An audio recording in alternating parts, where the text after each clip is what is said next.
Hoje, a gente vai fazer uma coisa um pouco diferente. Vamos pegar um tema que todo mundo conhece, mas olhar para ele por uma lente, bem, filosófica. A ideia aqui não é falar da biologia do câncer, mas usar ele como uma metáfora poderosa para a gente entender umas coisas sobre ordem, sobre rebelião e principalmente sobre o que acontece quando a liberdade se esquece da responsabilidade. Vamos lá!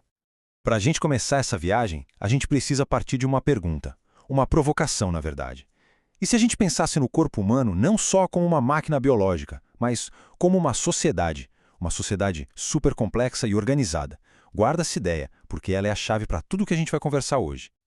Então, bora mergulhar nessa ideia. Nossa primeira parte é justamente sobre isso, a sociedade dentro de nós. A gente vai visualizar o nosso próprio corpo como uma comunidade cheia de vida e, o mais importante, cooperação. E tem um nome bem legal para esse conceito: polis biológica. Pensa nisso, o corpo como uma cidade antiga, uma polis grega, sabe? E os cidadãos dessa cidade são os nossos trilhões de células. Cada uma delas tem uma função, um propósito, e todas trabalham juntas para manter a cidade de pé, para manter o organismo todo vivo e funcionando bem. É ou não é uma ideia fascinante? Bom, toda sociedade que se preze precisa de regras para funcionar, certo? E com a nossa polis biológica não seria diferente. É isso que nos leva para a segunda parte da nossa conversa, o tal do pacto social celular. As regras do jogo da cooperação. E o mais interessante é que esse pacto não é uma lei escrita em algum lugar, é uma coisa implícita, uma ética. É como se fosse um contrato social invisível que se baseia em duas coisas: cooperação e aceitação de limites. Tudo pelo bem maior, pelo bem do todo. É isso que garante a harmonia e, no fim das contas, a sobrevivência do organismo. E esse pacto todo pode ser resumido em 3 leis bem fundamentais. A primeira é a função específica. Cada célula tem que fazer o seu trabalho, seja ser uma célula de pele, um neurônio, o que for.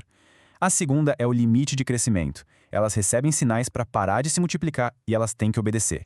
E a terceira, que é talvez a mais profunda, é a morte programada. A célula precisa aceitar que em algum momento ela tem que morrer para dar lugar a outras mais novas. É o sacrifício final pelo bem no coletivo.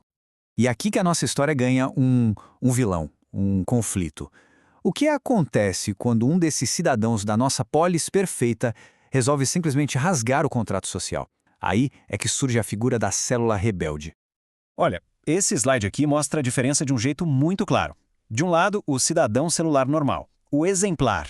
O foco dele é o bem comum, a ação dele é servir o coletivo e o legado que ele deixa é a manutenção do organismo.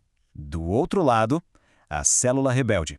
O foco dela é o que a fonte chama de ego absoluto. Ela só serve a si mesma, ignora todos os sinais da comunidade e o legado dela? Bom, o legado dela é a destruição do próprio sistema que deu vida a ela.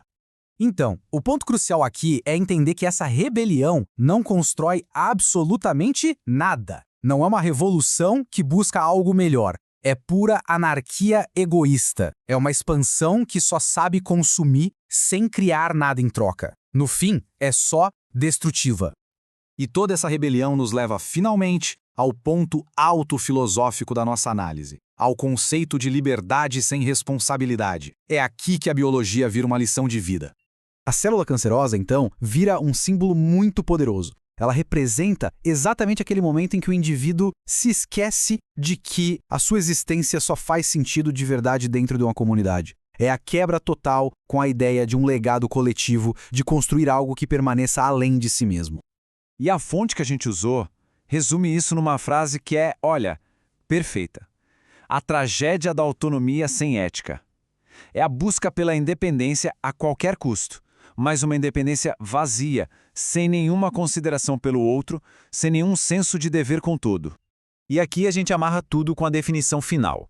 Liberdade sem responsabilidade é exatamente isso. A busca por autonomia que ignora o pacto social a tal ponto que acaba aniquilando o próprio sistema que permite que ela exista.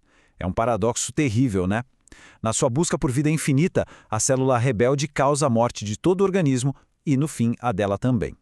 Ok, mas por que tudo isso importa pra gente? Porque essa metáfora toda da biologia é, na verdade, uma lente de aumento incrível pra gente olhar para o nosso próprio mundo. Vamos pensar um pouco. Na sociedade, a gente vê essa dinâmica em indivíduos que só querem sugar da comunidade, sem nunca contribuir com nada. Na política, a gente vê isso em líderes que usam o poder para benefício próprio e não para o bem público. E até no nosso trabalho, no mundo profissional, isso acontece. em ações que buscam o ganho pessoal de curto prazo, mesmo que isso signifique destruir a integridade da empresa no longo prazo. No final das contas, a lição é universal. Não tem como fugir. Pode ser num corpo humano, numa empresa ou numa nação inteira. Quando as partes individuais param de contribuir e passam só a consumir, o resultado é sempre, sempre o mesmo. É corrosivo. O sistema começa a apodrecer por dentro. E tudo isso deixa a gente com uma última reflexão. A metáfora da célula rebelde nos mostra um padrão muito claro. A pergunta que fica para a gente pensar é: em que outras áreas da nossa vida essa busca por uma liberdade sem nenhuma responsabilidade também acaba se tornando destrutiva? Fica aí a reflexão.